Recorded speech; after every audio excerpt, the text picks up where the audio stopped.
Hi there. In this video, I'm going to be going over the 8 starting classes in Dark Souls 2 and be giving you some tips on which starting classes perform better than others. Although you can choose whatever class you want and succeed in this game, if you, for example, want to limit yourself to a certain soul level, it would be good to pick a class that fits your build so that you don't end up wasting a lot of points. Without any further ado, let's get right into it. Starting off with the Warrior class. This class is often mentioned as the one that, starts off with a shield. However, you can get a shield very early on in the game as you're making your way through to Hades Tower of Flame. It's not as good as this one, but it can be useful for parrying and protect you against the smallest kinds of enemies. Another reason the Warrior is mentioned is because of its terrible weapon. On that note, I would just like to mention that the Morning Star can be found in Majula without you having to fight a single enemy. So all classes can start off with the Morning Star. That is actually a weapon I do recommend because it will be most classes' first strike weapon, which is a very good damage type in this game. And if you two-hand it, it takes only 8 strength and 7 dexterity. I kind of think of the Warrior similar to the Deprived, except you have higher strength and dex. If you look at the stats of the Warrior and the Deprived, they're pretty even across the board. The Warrior has higher strength and dex, which allows him to use starting weapons a little bit earlier. And yeah, that is its main advantage. As far as the armor of the Warrior is really bad. I'll touch on it a little bit more when I go over to the Knight, however. But yeah, that's basically the Warrior. So let's move on to the Knight here. The Knight is the best class for the beginning of the game for a new player, hands down. It also starts off with the highest, second highest overall level. So the most important things in Dark Souls 2 for survivability, for new players, all around players, is your health and your poise. The Knight is the one that has the most poise, if I'm not mistaken, and he also has a very good starting weapon and very decent adaptability. Whichever class you choose, if you for some reason don't want to start off with the Knight, but you still want to be kind of like a warrior type character, I would recommend getting a few souls and buying the Falcon or armor if you want to wear armor at all in the beginning of the game. It has a decent poise to defense ratio for an early armor set. It can be bought from Maulin in Majula. The entire set probably costs around 3,000 souls. It's not that expensive. So basically, yeah, the Knight is great. I'd say probably the only weapon that's better than the Knight's for effective purposes is the Bandit's axe, because it has a very good running attack to close the distance between you and the enemy. However, this weapon is good. It's like a longsword, but it's a little shorter, and it doesn't have a thrust. So it's a little bit worse than the longsword in terms of moveset. However, it's more than good enough to get you through the beginning of the game. And again, this is another character you can pick up the Morning Star as well as that shield on your way to Hades Tower of Flame, which actually does look pretty decent with this armor. Okay, so moving on to the Swordsman. This guy is, it's very difficult to use. If you're somebody who doesn't think that health, and for that matter, poise is that important early on in the game, go watch a walkthrough of anybody or a Let's Play or something of anybody using the Swordsman. You'll see that almost everybody, unless you're really, really, really good at this game, almost everybody will struggle with this character. The reason being is it's very, very low HP. It only starts out with 4 HP, 16 dexterity, which is what the saber that you're seeing, the scimitar, takes 16 dex. That's why he has such a amount of points in that stat in particular. But it doesn't really matter when you can't survive. You survive 2 hits from most bosses. 2 hits from strong enemies. It's not good enough. This is a very, very difficult class to use. I wouldn't recommend it. And what you will notice is that you'll spend a lot of time putting points into health, which kind of it makes it less valuable to start off with a +1 weapon, start off with a high dexterity, because all of your early points are gonna go into health anyways, But yeah, that's the Swordsman. So here we go, the Bandit. I think this is another armor set that has some decent poise to it. I did mention the Bandit axe being really good. The hand axes in this game, the one-handed axes in this game, are extremely good. This is the worst of the lot, but it's still very decent. The running attack can be used for lizards, followed up by the R2 attack, so the strong attack. The Bandit is one of the only classes, or the only class that starts off with a bow. can be decent for pulling enemies early on in the game. This is another class that has a very big disparity between its stats. Like, it has high dexterity, but 1 intelligence. You won't be able to talk to an NPC straight, or Carillion. You'll be really far away from talking to him as well. You need 3 for straight, 8 for Carillion. So if you want to do something that has to do with sorcery, you cannot use the Bandit.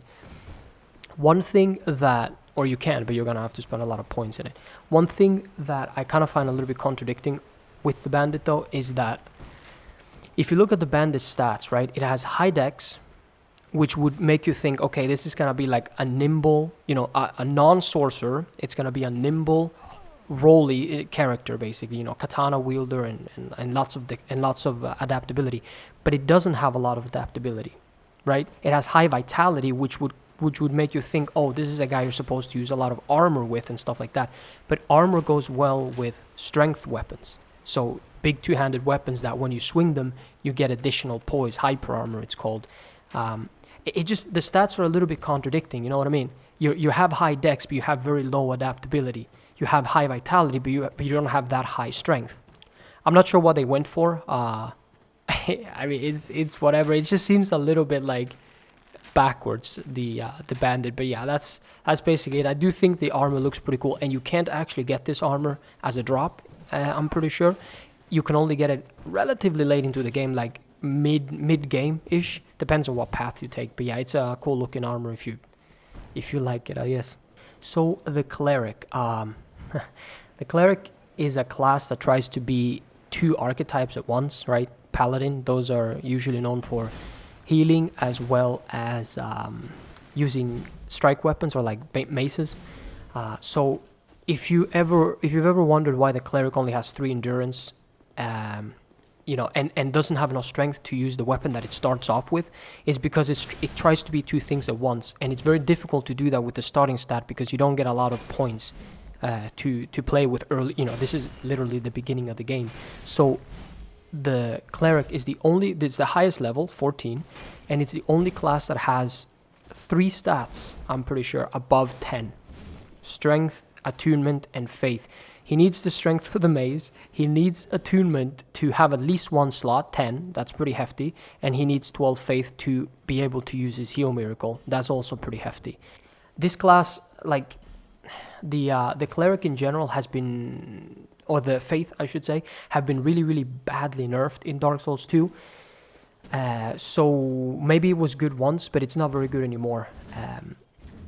The lightning spears that you get are they just don't compete with other projectiles. So I wouldn't recommend this class whatsoever. The heal is great because you have very few, but again, you're gonna have to spend a lot of points into endurance. You're gonna have to spend a lot of points into adaptability, and I feel like if you're picking the Cleric because you already start off with 12 faith, you're gonna have to be a faith character. If you want to be a faith character, that's fine. I would just like to say that most of the good miracles are gotten quite late into the game, so you won't be able to get a good grasp of how the character plays until you're quite late into the game.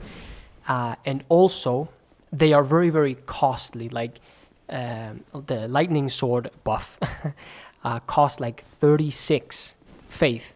The lightning spears are very, very expensive, 22, something in the 30s, and then you have sun spear.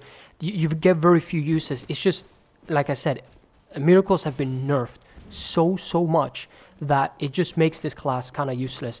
The best use I can think of is if you're playing through the game with a friend and you have your friend being like the tank or something, and you can just, be the supporting character, because I do think that it's very good as a supporting character. If you heal, because the heal heals both you and your friends, you can use Sacred Oath to buff you and your friend, things like that, and then use, your weapons for melee.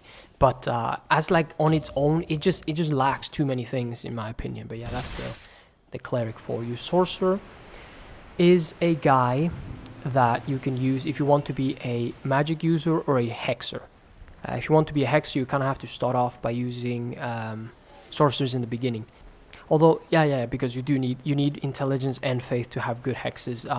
This guy only starts off at level 11. I mean, they could have given him like 2 extra points of health, so I would match up to the knight, but maybe the Sorcerer would be too overpowered. Early on in the game, it will be one of the easier classes to use because you can just stand back and shoot most things. They don't have a lot of health, so you'll be able to kill them with the staff relatively easily. But yeah, it's pretty straightforward, you know. You pew things, basically. One thing I will tell you about the Sorcerer is if you are going to use the dagger, put the dagger or your weapon in your right hand and your staff in your left hand, kind of like Gandalf. You cannot backstab people if you have a dagger in your left, and you also do less damage with your attacks. So, you know, weapon in the right, staff in the left. Alright, so the Explorer. This guy, the main advantage of the Explorer is all the items that you get. Let's see, he does start off with the dagger, but he has very decent adaptability, so you can use him as like to roll behind the enemy and backstab them. You have 12 adaptability, that's the best, followed up by the Knight. You get a Ferrous Lockstone, which is really useful in this game, but you know, if you know how to, you know, if you're familiar with this game, it's not gonna really be that big of an issue to get through areas because you're lacking a Lockstone, but hey, it's there. You also get 8 Witching Urns, which is pretty good, and you get 4 Aromatic Ooze, which is a weapon buff that deals 50 damage. I also think that's really good. You know, buffs early on can be extremely useful. But yeah, that's basically the Explorer. You have more items. And I think you also get 10 life gems in addition to the ones that all the classes start off with. So all classes start off with like 10, and the Explorer starts off with an additional 10. So if you pick Healing Words with this guy, you know, you're really set. But yeah, that's the Explorer. Pretty decent. Not entirely like warrior type character though, but hey, he's there. And the Deprived, I touched him a little bit when I was talking about the warrior.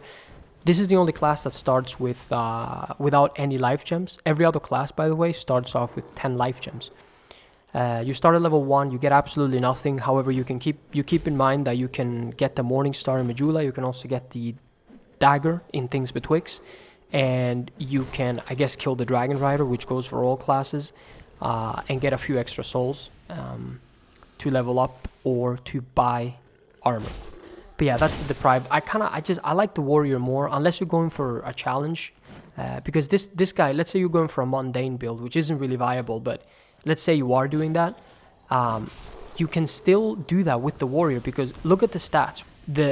Really the only thing the warrior has higher than the Deprived are strength and dex, allowing you to use a bunch of stats early on in the game. Besides that, pretty much everything is very, very low. The Deprived starting at 6 with every single stat. So yeah, it is what it is. You will feel like you're always like behind, however.